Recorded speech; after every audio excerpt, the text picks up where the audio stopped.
Bob, my take from the Super Bowl is it's nice to see that a 60-year-old guy can do something better than a 30-year-old guy. How good was that? I mean, you looked at him all week. They talked about his regimen, his eating regimen, his workout regimen. He goes to bed every night at 8:30, cut and dry. And that's the Brady side. I mean, the 60-30, I think it's Belichick McVay. Oh, you're talking about the old guy. Yeah. Oh, yeah. Definitely got outcoached. McVay had it, even said that. He got outcoached.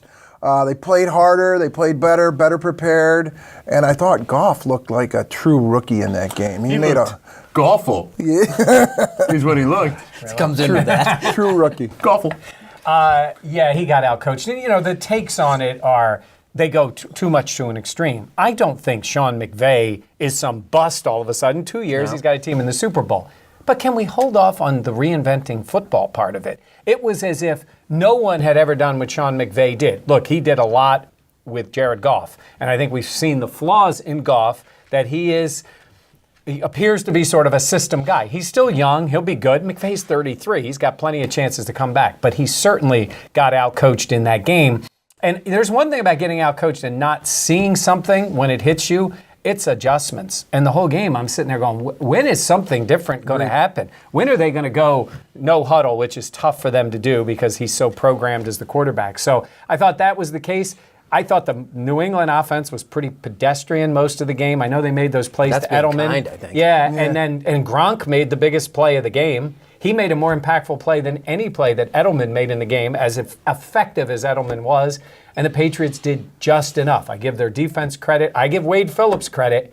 As many catches as Edelman had in that game, they had 3 points in the fourth quarter of that game, and the Rams offense failed. Well, it's interesting. A very smart man on this show said right before the Super Bowl that the team that controlled the offensive flow of the game, was able to move the ball and keep possession, would be the team that won that game. And that's exactly what happened. And I think that, as you know, yes, he gets out-coached by Belichick, yeah, whatever. But until a minute left in that game, you were a play away. Yeah. And you're a terrible throw from Goff away from tying that game. Well, and a good throw and a potential catch. Exactly. Yes. That in his hand. I mean, how about the yeah, okay, exactly. Like, I don't know. I think it's being overblown because of the reputation of Belichick and Brady. And like, okay, Bob, I love you to death, but like, you know, Brady, wow, way to do it again. Like, that was one of the worst Brady performances we've ever seen. He was waiting to throw the ball. He was obviously confused by what the Rams and Wade Phillips were doing to him. Right? Like, there was a point where I'm watching that game, watching Brady. Like, I've never seen him wait like this, pause like this, and then take the underneath route. Like, normally when he's taking his time, he's looking for something to open up.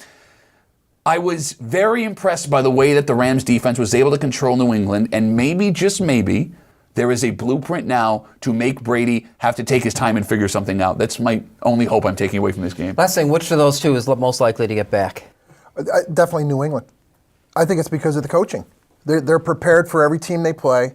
Goff wasn't thrown in rhythm either. I think that was one of the big problems. He threw a lot understrode, overstrode, in the dirt, in the ground, made a lot of bad throws. And what was up with Gurley?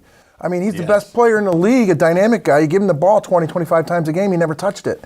So there was something going on with that whole, I don't know what was going on with the Rams, but it was not a good showing at all. Not a good showing at all. Which one gets back? I would definitely say New England has the better shot, and we go to where it could change. It's got to change from within. It's got to change from the AFC East. You have to put pressure on them. They had 5 losses this year, which in Patriot world is a bit of a crack. They didn't have number 1 overall, which is a slight one. The Bills, the Jets, and maybe even the Dolphins have to put more pressure on them in the division, or they walk to a bye and maybe walk to home field and they get back again. One last thing is their 5 losses were against teams that were all had losing records. Yeah. Didn't all make the on playoffs. the road, too. Unbelievable.